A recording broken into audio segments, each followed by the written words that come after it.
Coucou les filles, j'espère que vous allez bien cette semaine. Aujourd'hui, je reviens encore avec une histoire de comment notre inconscient peut nous protéger de bébé, malgré qu'on n'aimerait pas qu'il nous protège, mais qu'il accepte cette nouvelle vie.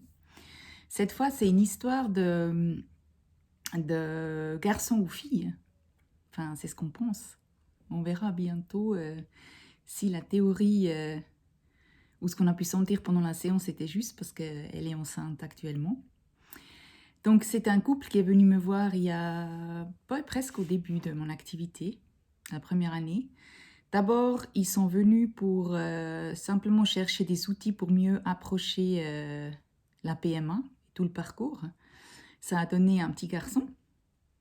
Et puis, cet été, elle est tombée enceinte après un transfert. Elle est tombée enceinte pour la deuxième fois. Et malheureusement, ça a donné une fausse couche. Et là, après cette fausse couche, elle est venue me voir et puis on a discuté un petit peu de ce qu'elle ressentait, comment ça s'était passé. Bon, c'est quelqu'un qui sait beaucoup de choses, donc elle a déjà bien pu entamer le deuil de cette fausse couche et puis chercher de l'espoir au fond d'elle pour une nouvelle grossesse, parce que au fond d'elle, en fait, ça faisait un petit moment qu'elle sentait que le prochain bébé pourrait bien être une fille. Donc elle est vraiment convaincue de ça et je la comprends parce que moi j'ai eu les mêmes pressentiments qui se sont avérés justes. Et voilà, je pense que c'est tout à fait possible de savoir et de sentir quelle âme ou quel sexe on va attirer dans une future grossesse. Et là où c'était assez incroyable, c'est qu'en fait, elle me racontait qu'il y avait un peu des tensions dans le couple ces derniers temps, puis elle comprenait pas très bien pourquoi. Et on a, du fil en aiguille, dans la discussion, on est venu sur le sujet que son papa l'avait abandonnée quand elle était petite, ou quand elle était enfant. Et tout ce que ça lui avait fait, et puis le dégât aussi que ça avait fait en elle. Et voilà, tout d'un coup, il y a comme un nœud qui s'est... des fois, je ne sais pas comment ça se fonctionne exactement, mais dans la discussion, dans ce qu'on a abordé, on a pu mettre en conscience, mettre en lumière, en fait, qu'elle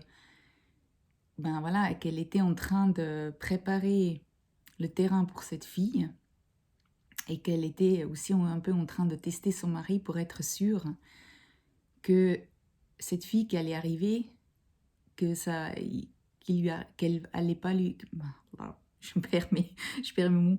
Que cette fille qui allait arriver, qu'il lui arrive pas la même chose qu'à elle, ça veut dire un papa qui l'abandonne.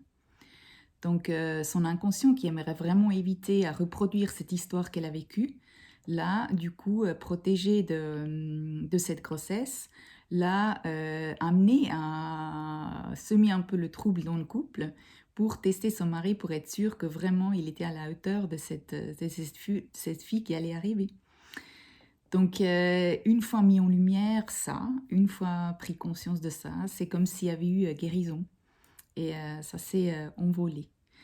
Donc, on verra bientôt si c'est vraiment une fille, si son pressentiment a été juste. Mais voilà, de nouveau, une histoire d'inconscient qui, et je le précise, n'est pas là pour nous mettre des bâtons dans les roues, mais pour nous protéger. Voilà. Belle journée à vous. Prenez soin de vous. À bientôt.